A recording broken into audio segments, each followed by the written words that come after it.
Hey, I'd like to welcome you to another episode of the Mission Matters Business Podcast, your source for all things business.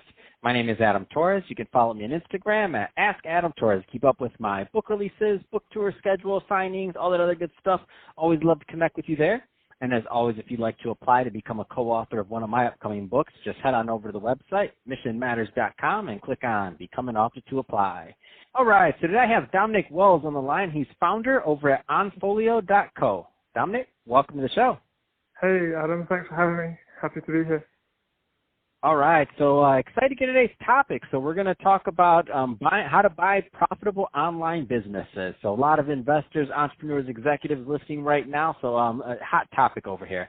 But before we get into that, let's get a little bit further into what you're doing over at OnFolio. Tell us a little bit more about your company, please. Yeah, sure. Basically, we help people to buy online businesses, and in many cases, we run those businesses for them after they've completed the acquisition. We do specialize a little bit in content websites, which is basically, it's essentially a blog or a website that has a lot of content and long-form articles, and it's monetized maybe with affiliate commissions or through display advertising, or they sell their own products.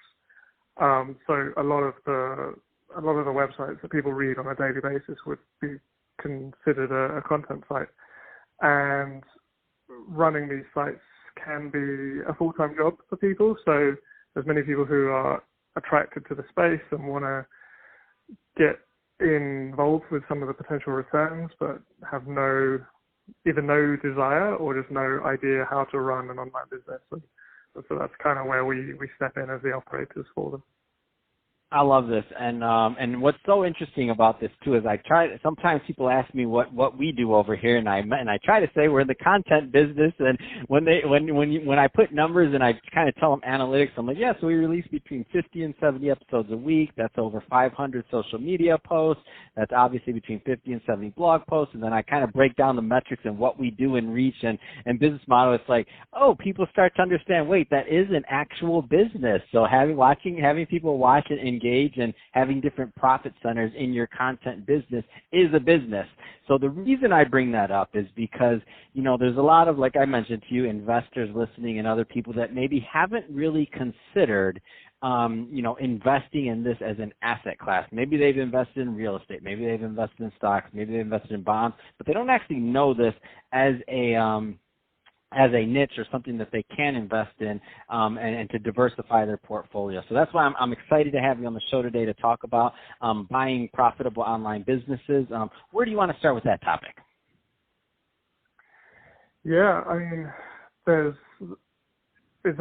online business can be such a broad topic. It's hard to know where to start sometimes. I think going back to what you just said, yeah, there are a lot of people who don't realize that online business is an investable asset class, or even is an asset class itself. I think it can be quite intangible, I guess, because it's not like real estate where you can see it and walk inside and turn the lights on and everything. But there are websites out there which are just sort of silently making millions. Every time you Google a recipe and you come across a blogger who's just sharing some recipes and they've got ads on their website, some of those blogs are making tens of thousands of dollars a month, some of them even 100,000. So recognizing that it's an opportunity, just like any other brick and mortar business, is probably the first step. And then considering what kind of business you want to invest in is the next step. And there's such a wide range, because there are these content sites that are basically like publishing businesses, just like your podcast. And then there's also FBA businesses where people actually work with Amazon to sell products on their platform. And then there's more traditional e-commerce where someone might just have a store and they physically ship the products themselves to the customers without relying on Amazon. And then there's membership sites where people pay a monthly fee to access some content or some training. There's online courses. So there's a whole plethora, really, and just deciding which one is worth learning about is probably the first step for somebody. And so when you think about like all of these options on here, I mean, are there opportunities for both, let's say, passive investing to where people are able to, purchase sites and not have to be as active in the day-to-day, which is, I know, some of the things that Onfolio helps, but then there's also more active things. So like almost, I won't say buying a franchise per se because it is a separate property, but something that already has a model and a proven model, and if they have the history and the expertise, they can also run it themselves. Can you talk a little bit more on just kind of those different types of investors? Because I know you work with many.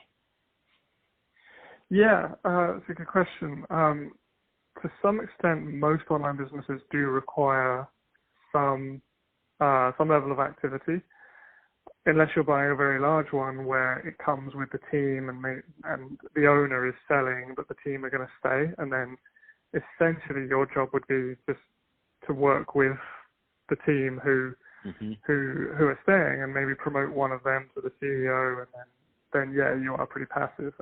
The other way to be passive is to, as you mentioned, work with someone like us who will, I think the real beauty of what we do is turn an active investment into a passive investment. But then for someone who wants to do their own thing and they don't mind being involved, then it is kind of similar to buying a franchise, or you're buying a business that's already proven. It's why a lot of people prefer to buy, because when you're building, you have no idea if anything's going to be successful. But when you buy, you can see the business, see how it makes money, see its track record, and then you're not just going to walk in on day one and figure it out, but you're not also trying to create something from thin air either. That's awesome.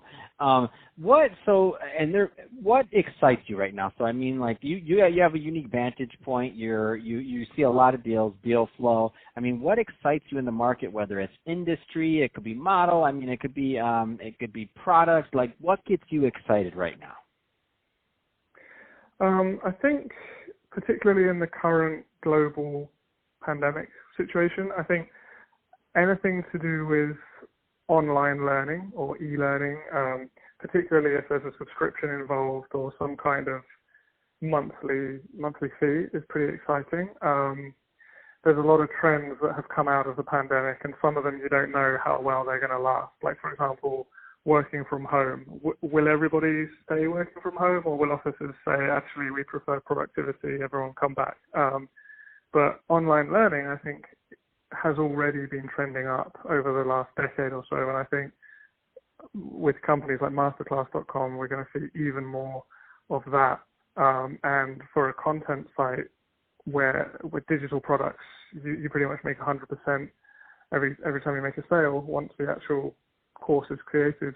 It's a pretty exciting business to be in, and I think there's so much more that can be done. That definitely excites me. And then I think just any real business where you can have people paying a monthly fee and you just deliver them good content or good services is always going to be attractive as well, because of that consistency it brings. How do you, again, going back to a lot of business owners, a lot of investors listening to this. So what are the typical type of investors that are usually a good fit to work with Onfolio and your team? Usually, well, the average person who comes to us is usually someone who would be familiar with investing in real estate, or they've studied online business a little bit, but they don't really know enough to do anything by themselves. And what they're looking for is essentially a fairly passive investment. They don't want to just kind of say, hey, go buy me something and send me reports. They do want to learn what's going on. So it's kind of like somewhere in between looking over our shoulder without micromanaging and being completely passive. That would be the ideal person. And we do have some people who want to be a bit more hands-on, and they do want to learn and kind of jump into the business. And so for those people, we generally just say, okay, we'll help you find one and we'll help you make a plan, and then we'll let you get on with it, and we'll just kind of be consultants as needed. So it depends, but for me, the ideal person is someone who's kind of like, hey, I just want to give you the money and let you run the business. But yeah, we can cater to various levels of involvement. And I don't know this, so this is a question on my end too, is do people often, or is it also a thing to, like let's say, I'll throw out a random example.